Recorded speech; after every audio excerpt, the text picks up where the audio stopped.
You're listening to Whoa! Potluck.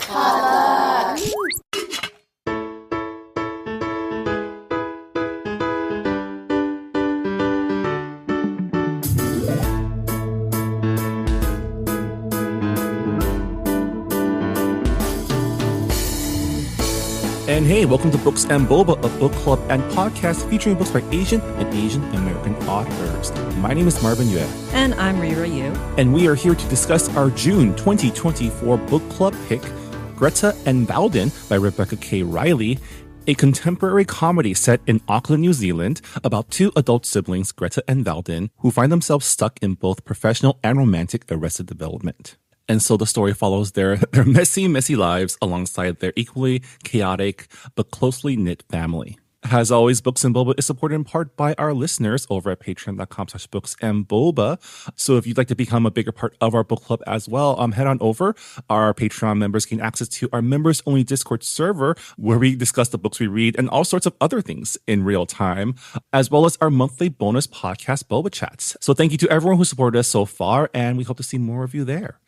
And yeah, with that out of the way, this was a really fun book. It's been a while since we read a book that was just so funny. And I'm really excited to be discussing this book with you, Rira.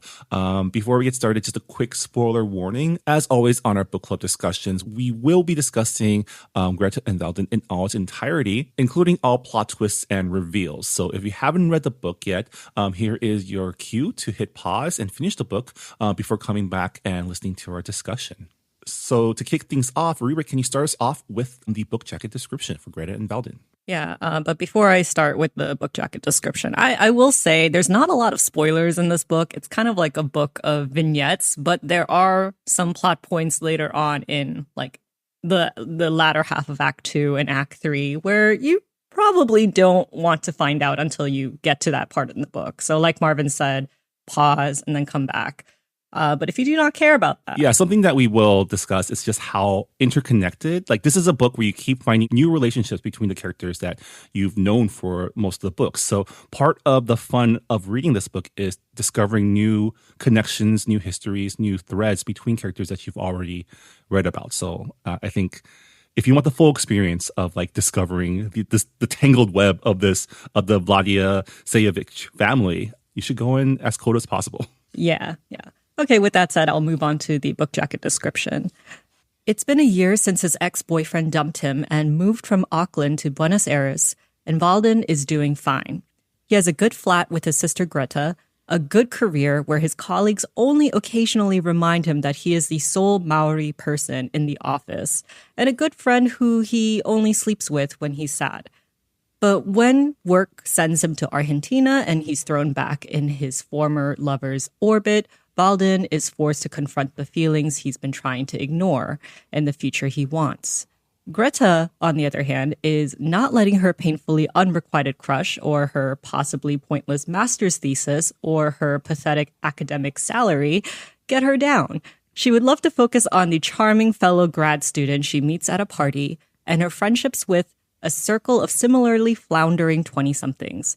But her chaotic family life won't stop. Her mother is keeping secrets, her nephew is having a gay crisis, and her brother has suddenly flown to South America without a word.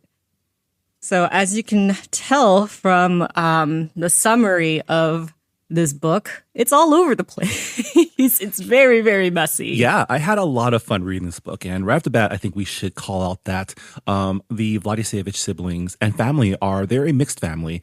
They're of Maori and Russian descent. Their mother is from Aotea, the Great Barrier Island, and their father is a refugee from Russia. And they have a very multicultural extended family and friend network of people from all over the globe. And what I really appreciated from this book is just how low stakes everything was. And I mean, not low stakes for the characters. Like the dramatic stakes are everything to both Greta and Valdin. But in the grand scheme of things, there wasn't anything really, harrowing they had to deal with, like this is a book about children of diaspora, which is a pretty common theme from books that we read, especially contemporary books that we read in this book club. Greta and Valdin find themselves caught between their many different cultural heritage identities and are trying to find their place in the world. But at the same time, they also come from like very privileged backgrounds. They come from a family of scholars and artists. Their struggles aren't with like their immigrant parents not understanding what they want to do, but instead focus on their own self-actualization of what and who they want to be. And I thought that was pretty cool. But that's not to say that they don't experience real problems too, right? Like something that I really liked about how Rebecca wrote the story is the siblings are always aware of their Maoriness, right? They're always aware that people are microaggressing against them. It's never like called out explicitly, but it's there in the margins. And, for those of us who have experienced microaggressions, like we can key in on those. But that's not like the point in the story, right? They're just trying to exist in this world, and dealing with those microaggressions is just one part of it. And I think that's something that especially a lot of like millennials from diaspora communities can relate to. Yeah. In the acknowledgments, Rebecca Reilly, she writes, "This book is for hot autistic people, people from the city, people who have been mistaken for a different ethnicity, queer and trans people who are tired of being strong and just wants to do jokes, tall girls and haters." And I was like, wow, this book is really like there is a demographic. It's a broad demographic, but oddly very specific. And Rebecca is of Ngāti and Ngāti descent. She is of mixed Maori descent. And from what I have heard in past interviews, this book was like a long time coming. It only took a year and a half of writing, but she's been collecting materials for like 14 years. And she started writing this book because she was working at a call center and, like she went on holiday and she didn't really have job security because her job was interviewing other people to replace her. So she's like, hey, maybe I should write a book. Maybe I should finally write that book. So this is kind of how this book came to be. It was formerly titled Vines, but it got later renamed to Greta and Valdin. It came out in New Zealand back in 2021. But just recently, I think it was February, but February of this year, it came out this year, 2024, in the US and the UK. So it got a lot of hype. I saw it in a lot of people's and magazines like, best books of 2024 or books you need to watch out for this year, for the summer. And I was really curious. And when I found out that this book was with a lot of queer people and queer siblings, I was like, okay, this is a perfect read for June, for Pride Month. And it checked a lot of boxes. And this book kind of was a mix of Arrested Development and Schitt's Creek, but they're not rich people. They're like academics, like you said. And it's very low stakes, but at the same time, you can't help but be attached to the characters and kind of root for them in like their struggles. Yeah, so I had a blast reading it. Yeah, which is what sets it apart from like Schitt's Creek and Arrested Development. Because when you said that to me when we first started reading the book, I was expecting this to be a family of like insufferable rich people, which they aren't. Like I was rooting for everyone in this family because they all seem like just good, nice people, even though they are a little messy and dramatic. And I just want to hang out with them. I think they just seem so much fun. I just want to go to one of their family gatherings to just observe the chaos. Yeah, the Vladislavic's family is very, I think it was the dad who said, we're a bunch of emotional, dramatic people. And I'm like, yeah, you guys are a hot mess, but it is like so much fun to watch you guys.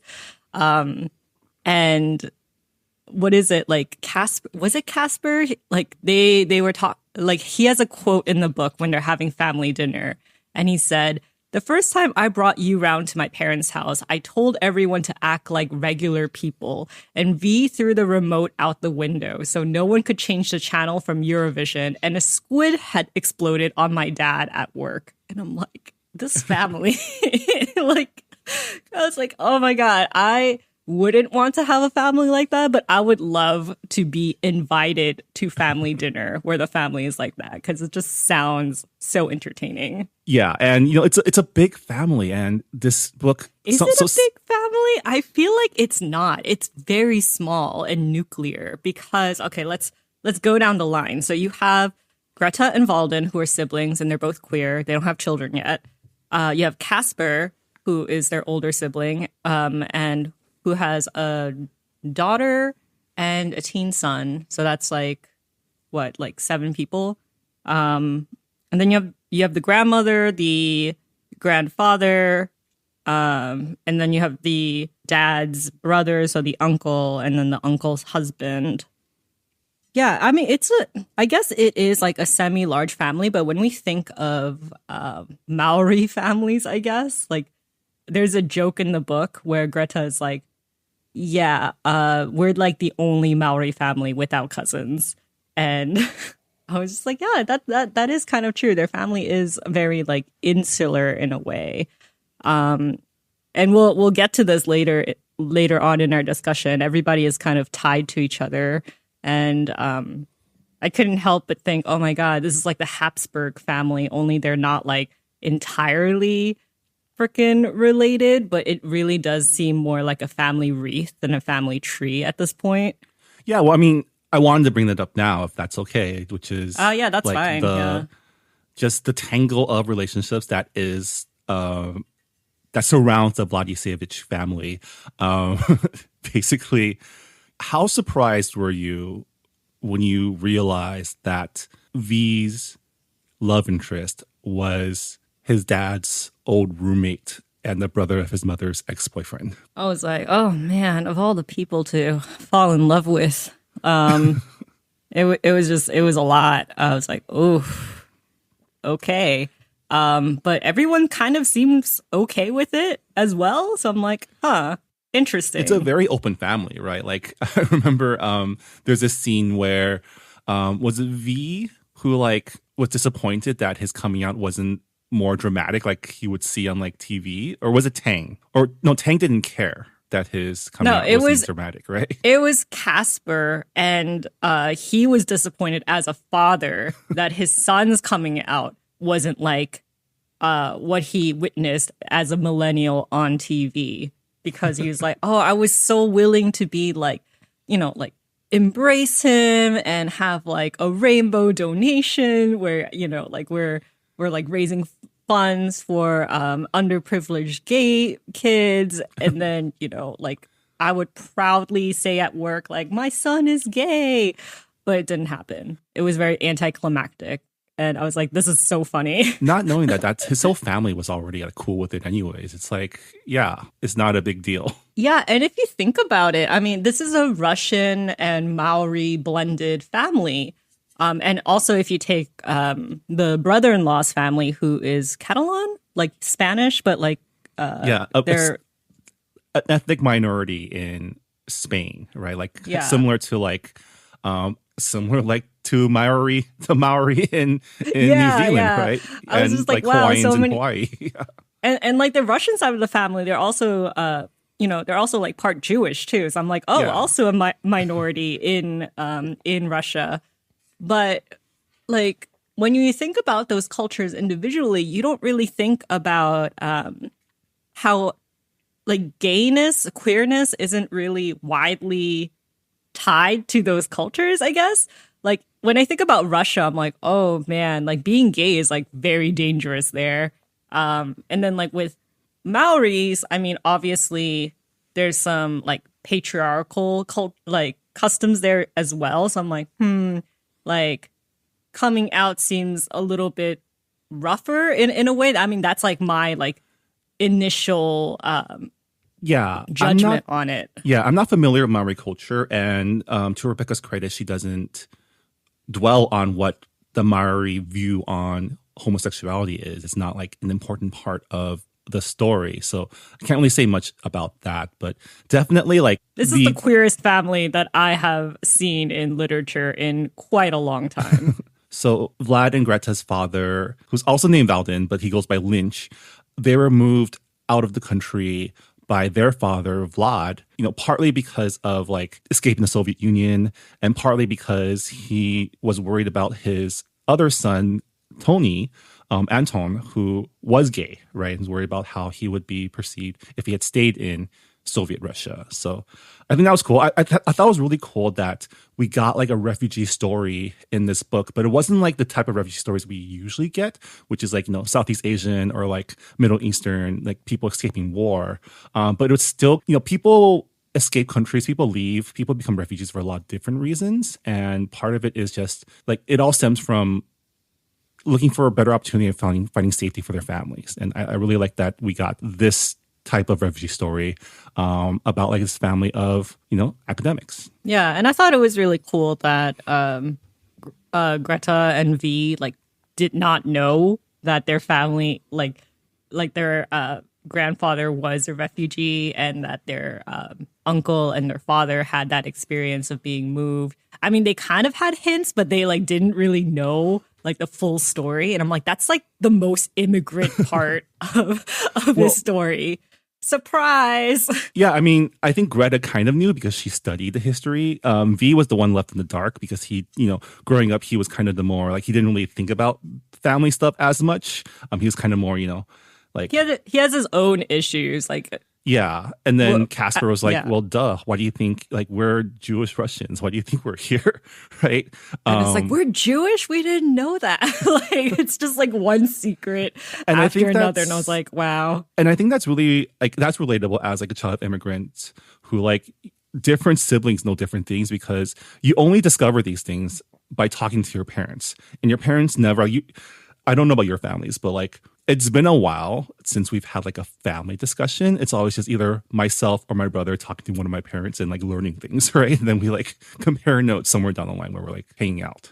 Yeah, I mean, I just saw my family yesterday, so like it's funny because all of us have secrets from each other, and like when I'm with my dad, he's like spilling tea to me. And then when I'm with my mom, she's spilling tea to me. And I'm just like, what is with this family? Like, we do not communicate at all. So I just like accumulate secrets with every single conversation that I have.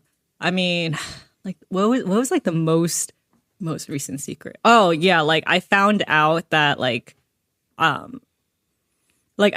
found out that like my dad's side of the family were just in Europe recently, and I'm like, what? Like, yeah, it's just like people keep secrets, and you just keep finding out, and that's part of the immigrant experience.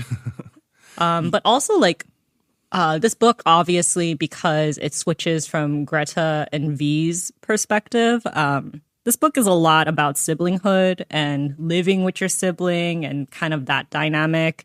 And I have to say, like, as someone who does have siblings, I have two younger brothers, but they're both autistic, and they're both like not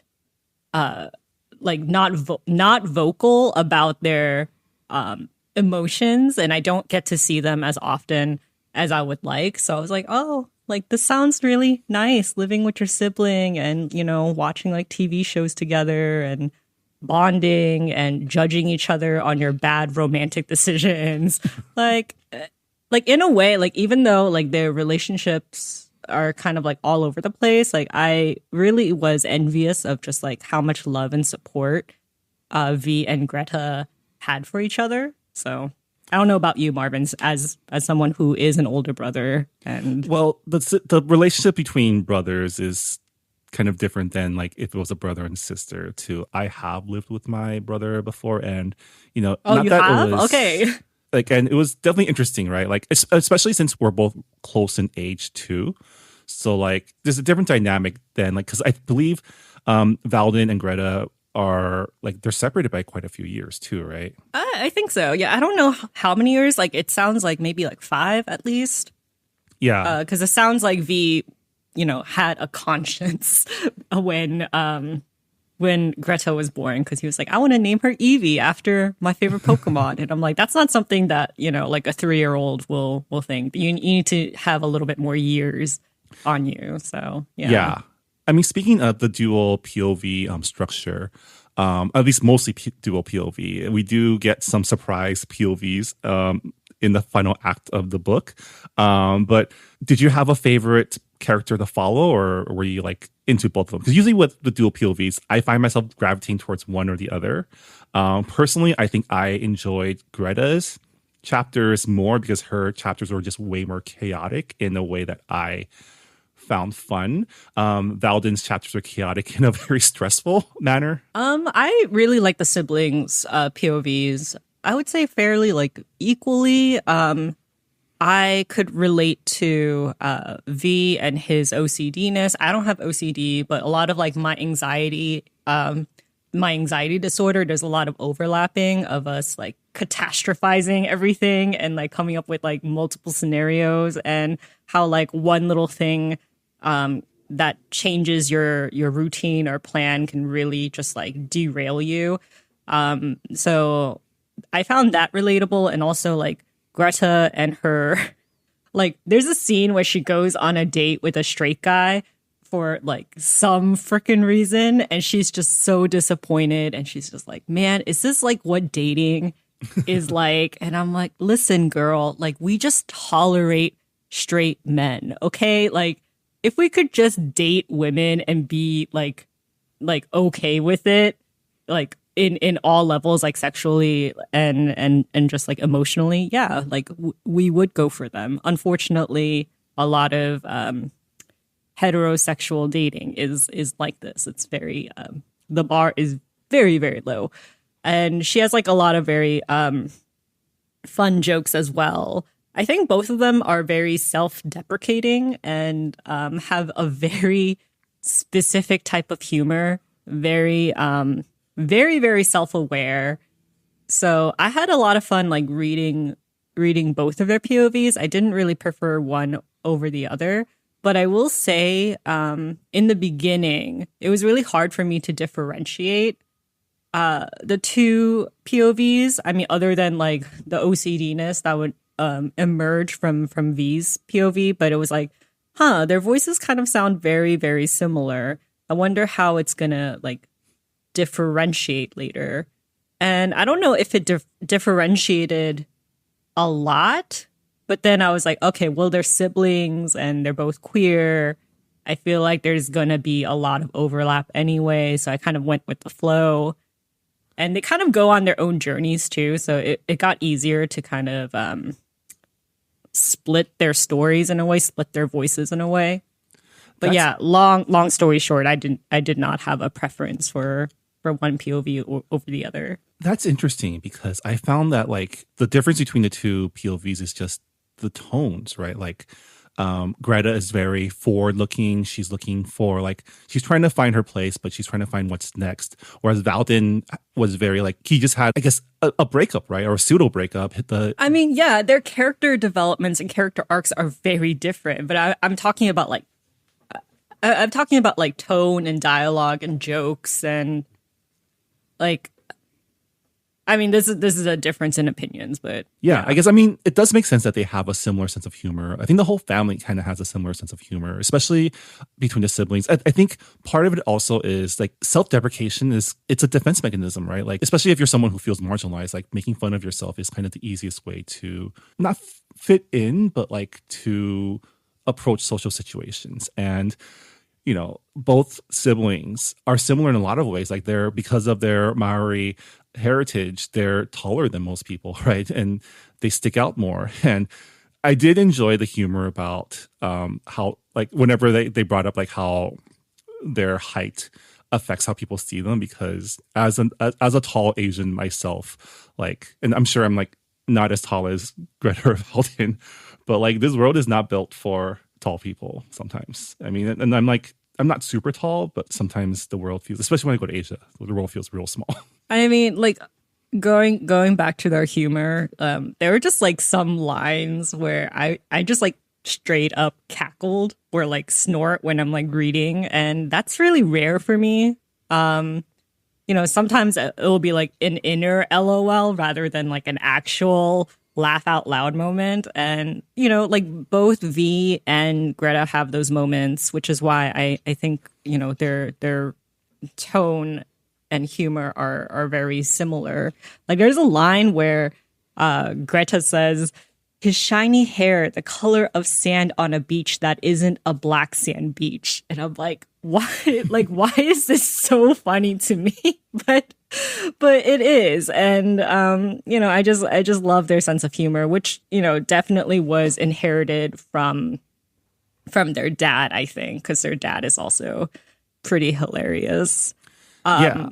Yeah. The beginning of the book, I really gravitated towards V in the beginning because of like his OCD-ness, and I think Rebecca did such a superb job in like getting into his mindset, or just kind of explaining how to be someone who has OCD. Like there's a quote where he says in the first chapter, "Having OCD is so stupid. I wish I had something cool, like double joints or purple eyes. I feel as if the pathways in other people's brains are like well-maintained Department of Conservation hiking trails, while mine are modeled on the dodgiest slides at Waiwera Thermal Resort after it was shut down." And I'm like, wow, that's so specific. But I also feel this way as someone who's just like, I feel like everybody else is like so put together and my brain is scrambled all the time. And I just found that like so relatable. And also like in the first chapter, V talks about how when he's kind of going on this spiral, he thinks like the world's problem is all because of him. He's like, oh no, like like it's all about control. And there's like this passage where he says, sometimes I think I can regain control by doing everything right, but the things I think I need to do don't make any sense. When I don't do things right and I check Al Jazeera, I think everything is my fault. The war rages on in Yemen because I didn't close the freezer properly. The Amazon burns because I bought socks from the Korean stand in the arcade that was too small. People own 5 properties while other people sleep in cars because I dropped my phone and it cracked. And I'm like, yeah, this is very, very much how it feels like to have anxiety and how to like catastrophize everything. So like, I think Rebecca nailed it. Yeah, she definitely did do a good job portraying his inner thoughts, right? And even in his inner thoughts, he's constantly cracking jokes. Like he's still very funny, even when he's being very sad. He and Greta, like what they have in common is that they like kind of come up with these stories about people in their head. Like there's a moment where like I think it's when Greta meets Elle for the first time, who Elle becomes her girlfriend. But like before she even like knows her name, she's like, oh, she must like this type of music. She's like this type of girl who like shops at this place. Like and then with V, like he's thinking about hobby and he's like, oh, he's like probably in Argentina, like living life. Like he probably started dating a woman who is like Latina and beautiful. And he's just living this like white picket fence life. And I'm like, where are you guys getting these like preconceptions from? And I just find it like very funny how they just like run with it. And I think it's also like very, millennial and Gen Z, because we love coming up with like labels and like putting people in their boxes. And I think you need to like put yourself in a box when you're like putting yourself out there, especially for dating, for example. So like when Greta is going through like her dating app, I just found it really funny how she's just like, I'm telling people that I'm frigid, so that it will weed out all like the terrible people on this app. And I'm like, I mean, online dating, you definitely need to go in with a strategy. It's like playing chess with the other person. You're like trying to figure out what is and isn't real, trying to set up your settings so that you match with like people with the highest rate of being someone you might actually be interested in. This is all stuff that you missed out on, Rira. So, that's be true. glad for that. But it's definitely like, it's like, I met my wife through online dating, and from what I hear now, like 8 years later, it's gotten even worse. Just because now we have a whole generation of new kids. They're adults, but they're kids to me, coming into these apps too, and this is like the only version of dating that they've known, and so it's wild. But definitely, like I definitely related to the part where she was going through her online dating strategy. I mean, definitely the making of stories, the making she's queer. It's different because she's queer as well. Because I mean, I mentioned how she went on this date with a straight guy who was like a total dud. But she was talking about how like when she is looking for lesbian dates, she's like, oh my God, like there are couples who are like, oh, we were looking for a third wheeler. And then you have like you have other people who are just like not quite firmly like they haven't discovered their queerness in a way that like makes them secure in that identity, that part of themselves. So I'm like, oh yeah, these are parts of dating that I don't really know because I'm not part of the queer community. But I'm just like, yeah, it must be really hard. Yeah. And going back to what you're saying about how Greta and Valdin both kind of make up stories about people in their heads and kind of make up like worst case scenarios. I think that's also like, that's a form of anxiety too, right? They're not sure what the right path forward is, but they do know all the ways things could go wrong. Yeah. Like there's this part when Greta, like she takes like a government career aptitude test, or she takes like multiple, and she's like, I'm going to culturally reset myself personally. And I'm like, wow, that's like so millennial where we're just like, I don't know what to do with my life. I don't know what path is right. So I'm going to take all these quizzes to figure out who I am.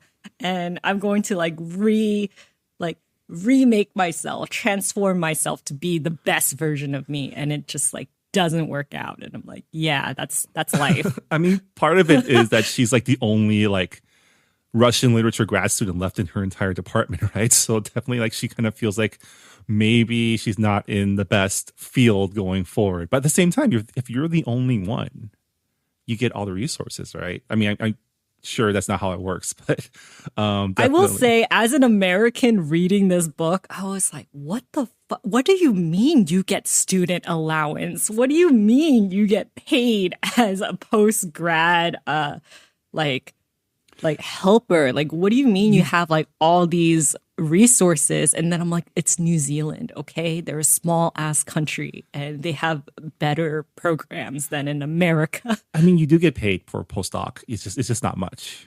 But you do get. I remember when I was in grad school and I was a graduate assistant, I did get paid to TA for my classes. I think it's just. But then undergrads got like allowance. Like I said, it was like a totally different world reading this book as an American. And when they do bring up America in this book, I'm just like, yeah, like that totally makes sense that you would see us as not the best option to live in or to study in. Because like I said, like Greta is the only one who is studying like Russian literature, and you know, her options are very, very, very slim. It's like, oh, you can, it's like, oh, you can go to Russia, but it's like very hard to like get like a visa. So you can either like come to America and also not an get option your as a queer PhD. woman, right? Yeah, and I'm just like, man, like that's her options. Like, like coming to America and like learning about Russian literature secondhand from someone else who is not like that. That's crazy. But that's kind of how it is in academia, and you kind of see like how, I don't know, like academia is such like an interesting setting, and just like how every single one of their family members is in academia. I'm like, huh, interesting. Yeah, I mean, not everyone. Well, I forgot what does Casper do? Casper is like a lecturer in visual arts. Right, I think. Yeah. That's true. And their mom is like, she does community theater. So yeah, I guess everyone's like in the arts, right? This is a family of scholars and artists, because you know even Valdin was originally like an astrophysicist or something. Like he studied space. Yeah, I was like, what the hell? Like, and he like they were talking about how like I found this joke really funny, but I don't remember if it was V or Greta, but they're going through campus and they're like, oh, that's the corner where all the post grads would like cry and have like their breakdowns about graduation. And V was like, I didn't cry. I cried after graduation, and then I had my meltdown, and then I decided to quit my job and to become a comedian, which I thought was like really like, wow, what a change. I wonder like what caused that. And you find out later that his switch to being a comedian, to being this travel show host, is because of Hobby.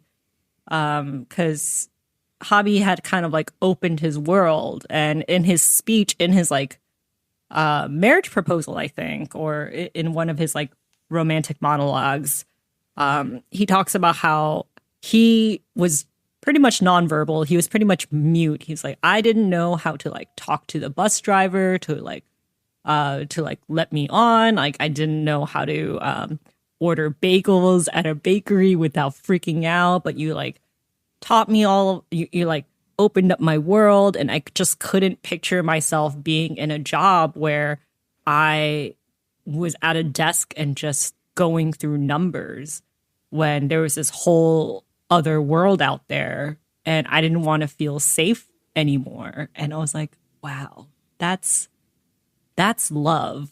I wish I could pull that passage out from the book, but like I don't remember where it was, but I was just like, wow, that's so romantic. I wanted to get like, because Javi is such an interesting character too. Like, I would love to see Javi's perspective of how it feels like to marry your college roommate's son, right? Yeah, yeah. I mean, the age difference, I was just like, I don't know how I feel about that. But at the same time, I mean, they seem like a lovely couple. So to each their own. Not to yuck anyone's yum. Like, love is love. And this family is, like, even in our Discord discussion of the book, like, our members were all trying to trace all the relationships between everyone, right? And that's not helped by the fact that, like, this is a family that likes to name itself after itself. I mean, it's very Russian. Yeah. Because that's, I mean, like in Russian culture, you take your father's name and make a patronym, and that's your middle name. So right. it's like, it's continuous. So Valdin has his father's name as his given name, his father's name for his like patronym, and then his last name, right? So he's Valdin twice. Essentially, he's Valdin, Valdinovich, Vladisevich. Yeah, yeah. And then Casper's given name is Lavrenti, which is the name of their grandfather, who goes by Vlad, but is also a Lavrenti. But also, we have another Greta, and I thought that was so funny that Casper ended up marrying someone who has the same name as his sister, and they call her the other Greta. To be fair, she's German Greta, different than Russian Greta, so you know. Yeah. Not exactly the same name, but I found it so funny. I can see like people were complaining about that in reviews that I've seen, being like, there's too many characters and they're all like, they all have the same name, and there's like two Gretas, and it's just like how, and everybody's like tangled up together. I'm like, I don't know. I kind of like how it's so confusing and everybody is like tied together. I think like family, it's settled in after like the first third. Once you settled into the characters, you get to know them a little bit, and then you get to like you draw out the mental map of everyone's relationship. Granted, I know not everyone has, everyone processes information differently. I had a mental map in my head with like the red threads linking everyone together. That I kept having to put in new pins, right? Because you learn it's not ever confirmed, but given context clues, because, part of the story is Greta learning about how her mother and father met and how they were involved in like a love triangle. And everything points to Giuseppe, which is Javi's brother / Betty's best friend, was the third man in that relationship. And it may or may not be over. It might still be an open relationship. Yeah. I was just like, who's Genevieve and who's Giuseppe? Right. Like, it took me a while to get to like the Spanish side of the family and like the like not the blood related family members. I feel like that, strangely enough, I got the the family members who all shared names with each other, but I couldn't get the people who were just like kind of outside of the family but tangentially related. And I'm like, who's Cosmo? I actually got Giuseppe and Tony mixed up a couple times. Like which one was the brother, which one was the brother-in-law. But the brother-in-law was also the father of the mom's best friend's son, who is also a former lover of Valdin. Yeah. One of my favorite scenes in this book, it's not really related to the character arcs of V and Greta, and I just found it like so funny, but it's when Greta brings Elle, her girlfriend, to family dinner for the first time. And the family is having this argument about their dad's quote unquote imaginary friend Rumbo. Yeah, they're just like, Rumbo doesn't exist. Like, what do you mean you had a childhood friend who like beat someone up with a hockey stick and did all these crazy things? Like, you're just making that up to make your life in Russia more interesting. And Lynch gets so mad and so fed up. He goes up and gets like his laptop and he's like, see, this is his Facebook. And then he Facebook like, calls him.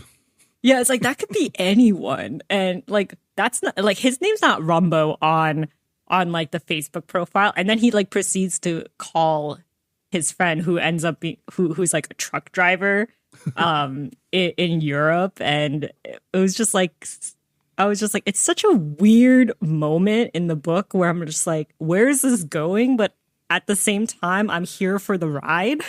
Yeah, I mean, those family moments are just so fun, and I love that it comes back later when Greta brings Elle to dinner with Casper and his family, and did you know Rumbo's real?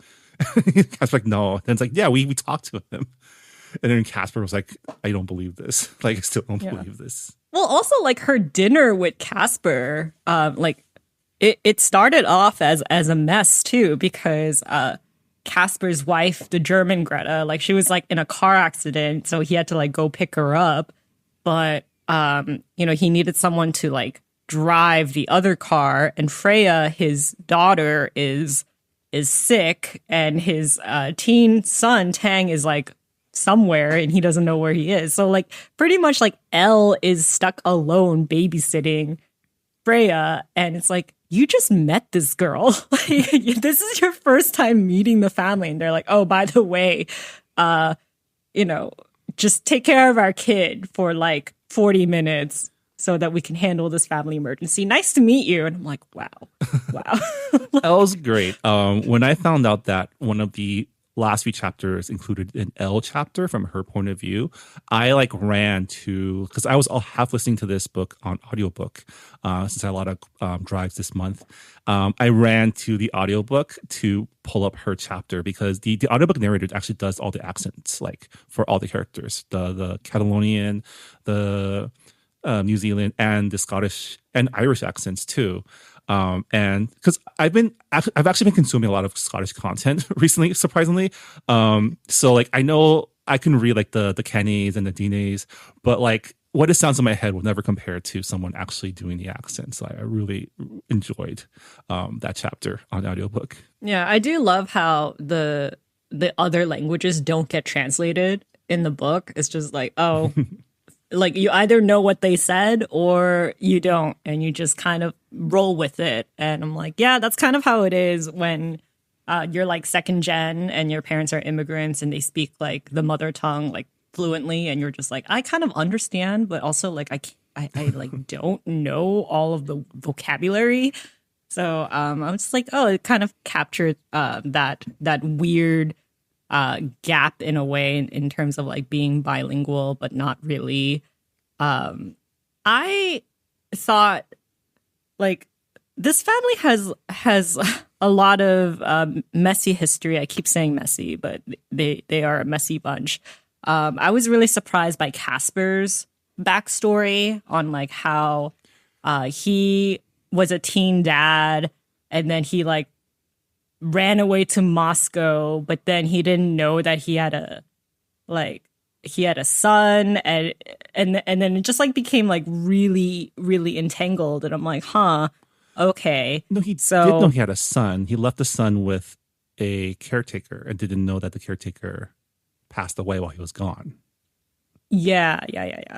But yeah, like he is doing his best as a dad to this teenager who like kind of is trying to figure his own identity out. And I thought it was really cute because Tang is like, I know my dad is always going to be there, but he's also like very worried about me, and I don't want him to like He's cramping nose his into style. my Yeah. cramping his style. And I was like, oh, this is kind of sweet.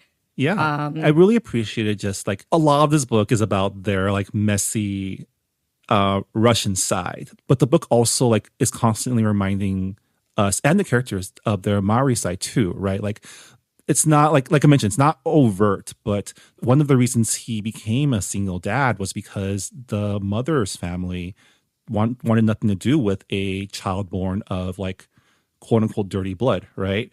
And we haven't talked about Valdin's travel show yet, and the myriad of microaggressions he has to put up with from his production crew and specifically his like producers, right? Like trying to make him like give a prayer before they set off to Wellington on the plane, like setting up to go visit like some pretty colonial places, right? Like we find out it's alluded to that he gets into a scrap at a golf course during the course of his show in Wellington, and then later on we realize that it's because it was in Queenstown. It was in Queenstown, right? Yeah. And then later on we realize it's because he got essentially triggered and had a meltdown because he had to interview a guy who was promoting a golf course built on gentrification, right? Yeah. He was just like, do you know how many bodies of Maori children are underneath this land that you cleared for your golf course? And then he just like gets so mad, and he, is going around the town and being like, I'm going to find people who actually know who used to own this land. And he finds like this one Maori lady at like a souvenir shop, and you don't find out the details until like very late into the book. So like in the first act, he thinks he's about to be fired from his job because of what happened in Queenstown. And I'm like, what happened in Queenstown? But then it turns out that like it was a good thing because an airline sponsors them for an episode in Argentina. But I'm like, what happened in Queenstown? Also, like, what happened in the episode where he like pissed off a bunch of people because he like dissed Hobbit Town? I'm like, what happened? Like, what happened there? And you don't find out until like the third act. And I'm like, oh, I can see why people would be mad or praise him for being like a spokesperson for Maoris out there. It was pretty relatable when he found out he was going to Argentina, and the first thing he does is Instagram stalk his ex. Oh yeah. But yeah, that's right. Wellington was where Greta went when she did she visit her mom, or why was she in Wellington again? She was in Wellington because her mom was doing some kind of theater program for the youth, and she's like, okay, I'll go. Yeah. And I think this is where she like meets her ex-boyfriend. She gets lost. She gets lost in the city, and then she sends on SOS to her ex-boyfriend, I think. Yeah. It was funny because we learn later on that her father was tracking her phone and was like, should I like call her? Like, she's wandering the city. She's obviously lost. What should I do? And then she like... I mean, I thought it was funny how she calls her ex because she's looking at like her Find a Friend app, which is like a kind of like a snap map where you find out like where all of your contacts are, which is kind of weird to me as someone, who turns off her GPS location on everything so that I am not trackable, and people are voluntarily doing that on their own. I'm just like, okay, that's weird. But it comes in really handy, and it's foreshadowing towards the end of Act 2 when V doesn't come back from his Argentina trip and he forgets to tell his family like, hey, I'm not like I'm staying a little bit longer. And his family is That like, one chapter where it's just Greta preparing for her brother to come back, getting all excited, getting his favorite things, and then like I could that's such a like it was such a visual chapter for me because I could see her like I could see like how they would frame this in the show, which is like a montage of her getting ready and then like it getting later and later and then her getting sadder and sadder. It was both funny and also sad because as readers we know he's not coming back, but she doesn't know that. yeah. And like back to like the foreshadowing with the GPS tracker, like almost all of the family was just like, oh my god, like where is he? Like he always like meets disasters. Like he has a tendency to like have dramatic things happen to him. He's kind of like a jinx. And Lynch, the dad, is just like, oh, he's, you know, he was at a planetarium with Hobby, and I know this because I have a GPS tracker on him.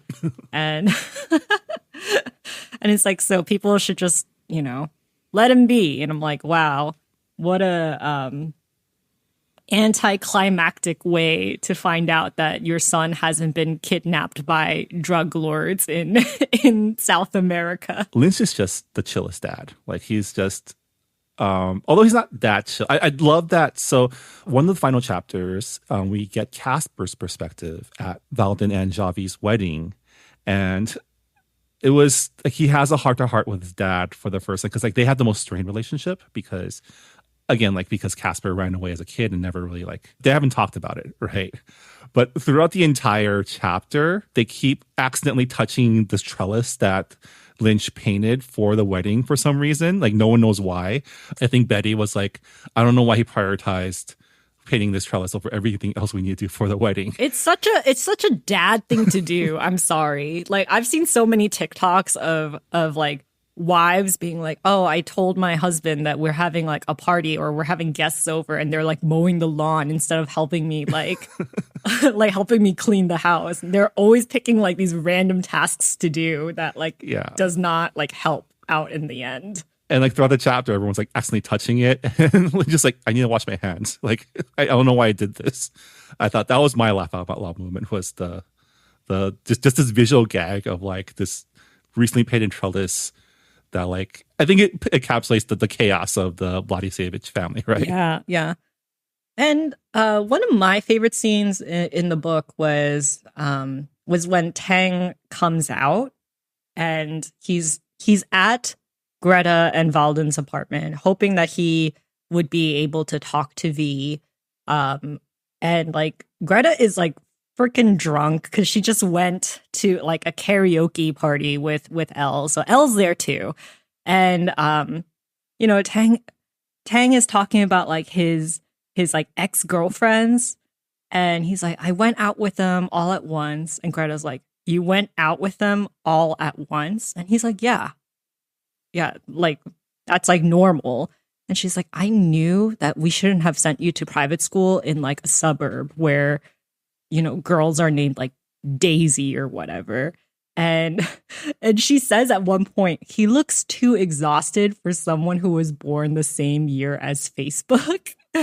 Like as Facebook came out. And I was like, oh my God, like this is something that's like very relatable as like a millennial who, you know, is now like friends with a lot of Gen Z people.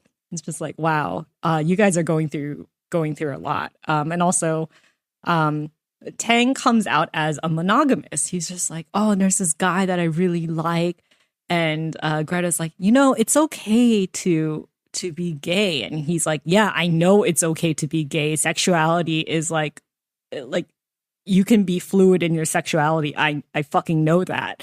But I think I'm a monogamist. And that's like the thing that he chooses to come out with. And like Greta literally says, I feel stressed. The modern world is too much for me.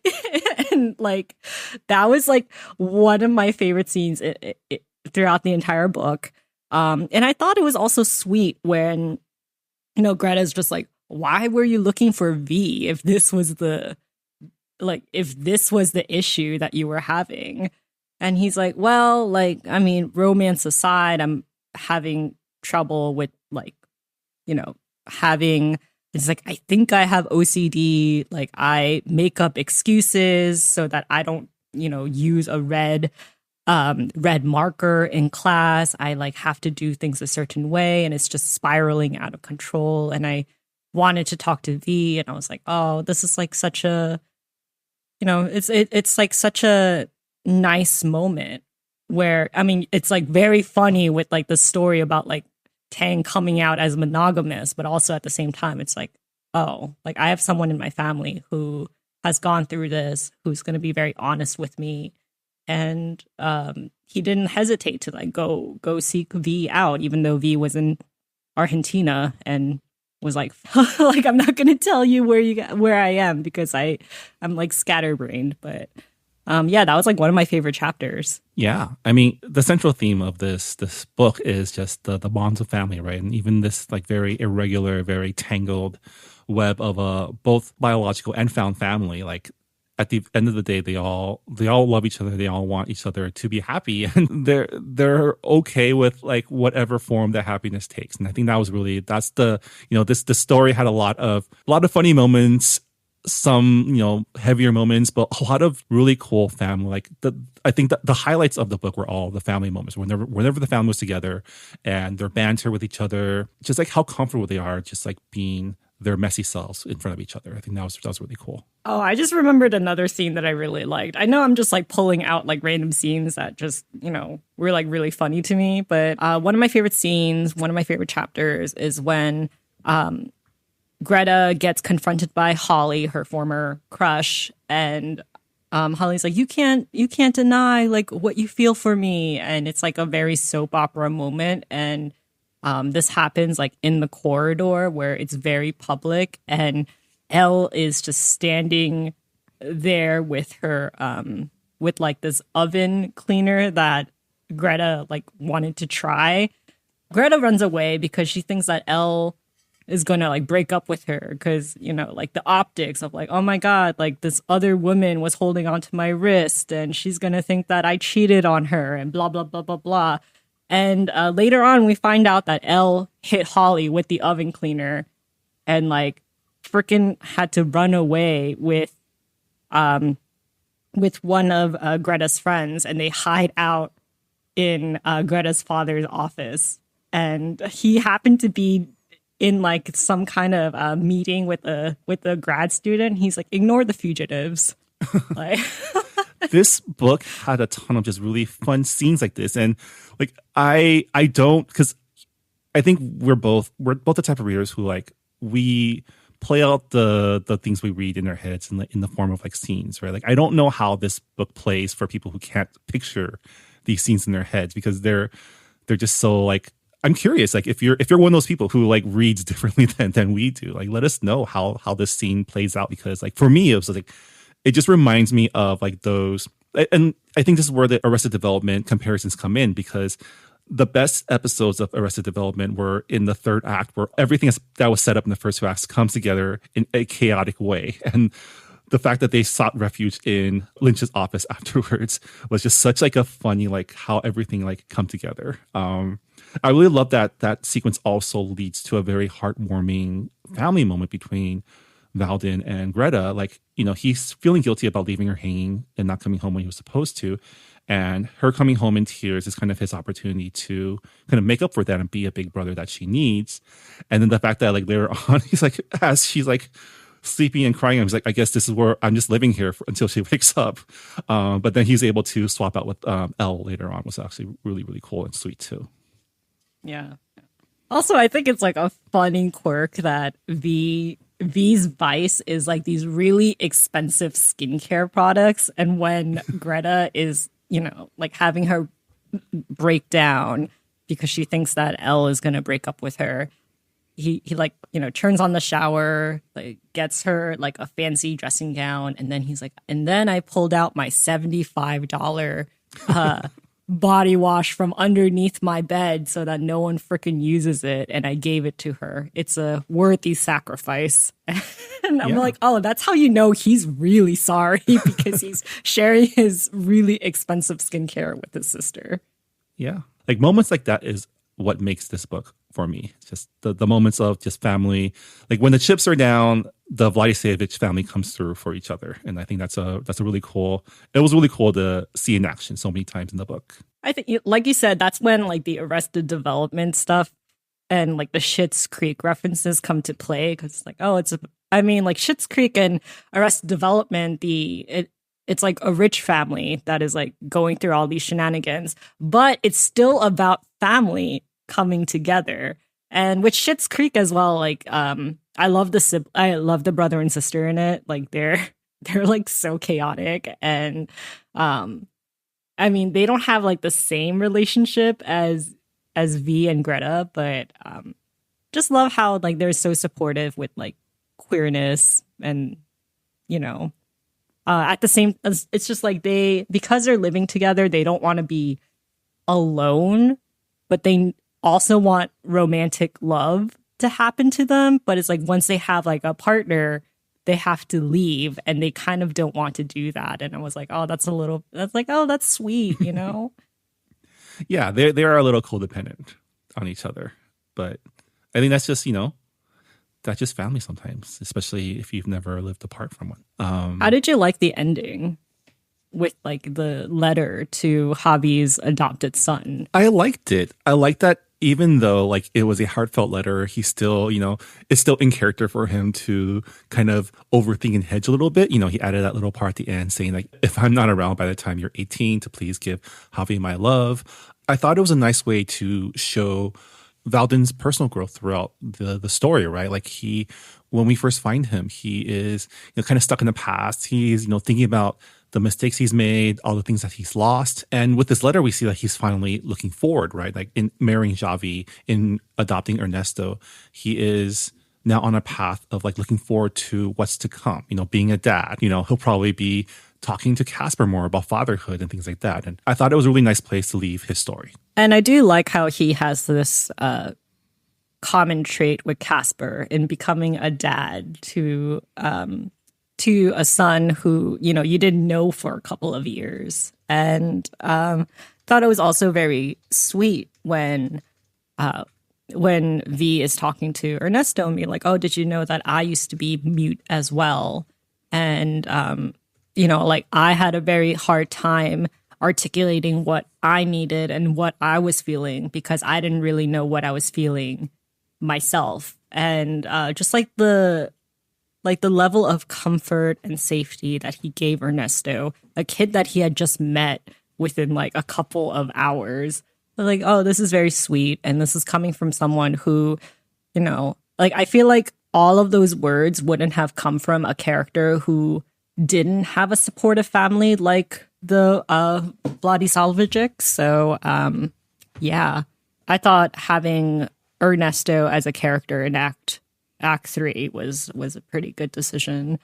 And it doesn't surprise me that V is like, let's get married. And yeah, I'm ready to be a dad. And, let's, it's like, I don't want you to stay in Argentina. I want you to like move back to New Zealand. So, let's get married so you can get like the citizenship and all that jazz. And he was also not interested in living in Spain, right? He wants, like, at the end of the day, Valdin wants to be with his family. And he knows that Javi wants to be with his family too. And like New Zealand is where family is. I really like the way that his story wrapped up. I also really like the way that Greta's story wraps up too. Like her dramatic arc in the book is definitely more rom-com than Valdin's. She is someone who starts off with an unrequited crush with someone who turns out to be a terrible person, and ends up with someone who likes her for who she is and is totally fine with her chaotic family. And I'm glad to see that she is in this potentially healthy relationship. We still don't know where that will lead, but it seems like Elle is willing to put in the effort at least to meet her halfway, right? So I'm really happy where her story gets left off as well. Also, she's gonna be like a host with her brother on a new show because V quit his old job at the production company that like was giving out a lot of microaggressions. And he's like, yeah, I'm going to do this thing with my sister. And I'm like, oh, okay. So even though they're probably not going to live together anymore, they still have this thing where they can see each other all the time.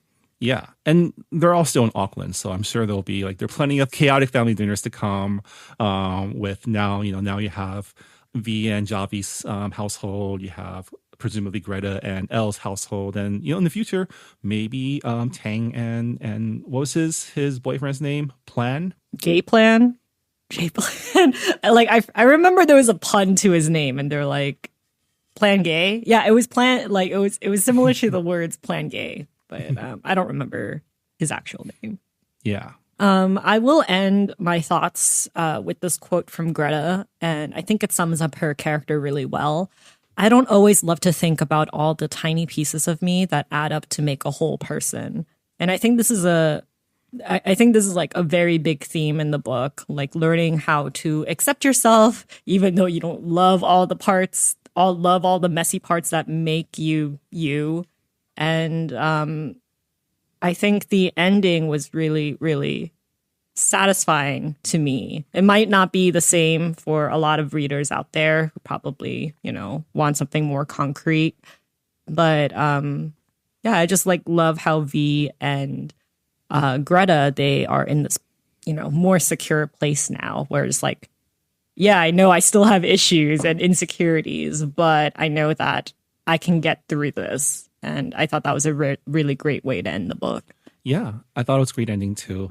They're all entering their next phase. They all have, at least partial self-actualization, still more work to go. But it was good to end on like an event, right? Like a wedding is just it felt like the perfect place to leave this book off. Yeah, and it's a little bit bittersweet because I don't know if you thought this as well, but it sounded like Sony and Giuseppe, like they might get a divorce because of infidelity issues from both parts. And I was like, we kind of are left in a cliffhanger moment. And that might be like unsatisfying to some people, because it's like you kind of follow through this, Greta, like part of her plot line is that she finds out that her mother might have an affair with her uncle's husband. So that's a little bit unresolved. Yeah, I mean, first she kind of discovers that her uncle's husband, her mother's best friend from college, and her father's college roommate, right, or college friend as well, that they were like, he was the third leg in their love triangle. And she later finds out that relationship might not be completely over. And then even later on, she overhears her father talk to her mom and kind of being open about it. So there's definitely some unresolved mystery there for sure. To be honest, I was like, oh, that's interesting. I feel bad for Giuseppe and Tony, but it wasn't yeah, this whole family was just all they're open, and this kind of thing might not sink their relationship, but it might. But at the end, they're all going to still be connected, and they're all going to still, at least be there for each other.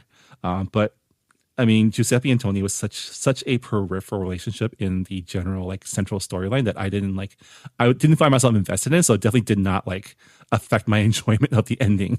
I'm surprised that some people found that unsatisfying. I mean, it's like people who want to have all the answers at the end, and to be fair, I'm one of those types of people as well. Usually, I kind of want a solid conclusion at the end of a book, but because this book was more about character relationships and their own journeys through emotional turmoil, I felt I was okay with the cliffhanger in that relationship. So yeah, I'm really glad that I picked this book for Pride. I felt like it was very fitting, and yeah, definitely had a great time reading this book, and I hope you all enjoyed listening to our discussion of it as well. If you have any thoughts to offer about the book itself or about what we brought up in our discussion, please let us know either on our Discord if you're a part of our Patreon, or on Goodreads. We always love to hear your thoughts about the books that we read. But yeah, I guess that'll do it for our discussion of Greta and Valdin by Rebecca K. Reilly. I guess before we call it an episode, Rira, what are we reading for book club in July? Yeah, so for July, it's our Patreon members pick, and we are reading The Sense of Wonder by Matthew Salasis. And it is a book about the ways Asian Americans navigate the thorny worlds of sports and entertainment when everything is stacked against them. Kind of reminds me of Linsanity. The sports that we're talking about in this book is basketball specifically. Yeah, and from the description I read, there's also like a K-drama component to it too. So definitely a book about, modern Asian American media discourse. And I'm excited to get into it with all of you. As always, we will be reading along on Discord if you are a member of our Patreon. So watch out for that reading schedule. Looking forward to discussing this book with you all every week. And if you're not on our Discord and have some thoughts you'd like to share with us about the book, please let us know on our Goodreads forums. As always, we'd like to include feedback in our podcast discussions whenever possible. But yeah, with that, that'll do it for this episode of Books and Boba. Thank you so much for joining us for our discussion of Greta and Valdin by Rebecca K. Reilly. We'll see y'all next time. Bye, everybody. Bye. Thanks for listening to Books and Boba. This podcast was hosted by Marvin Yue and Reilly and edited and produced by Marvin Yue. Follow the book club on Twitter and Instagram by going to @BooksandBoba and engage with us on Goodreads on our Goodreads group. You can also check out past episodes of the podcast by going to booksandboba.com and by subscribing to us on your favorite podcast app. Don't forget, you can support Books and Boba and Asian American authors by purchasing books at our bookshop.org account. Check out the link in our show notes and also at booksandboba.com. Books and Boba is a proud member of the Potluck Podcast Collective, a collective of Asian American hosted podcasts featuring unique voices and stories from the Asian diaspora. Learn more about the collective and check out our fellow Potluck shows by visiting the website podcastpotluck.com. Thanks for listening.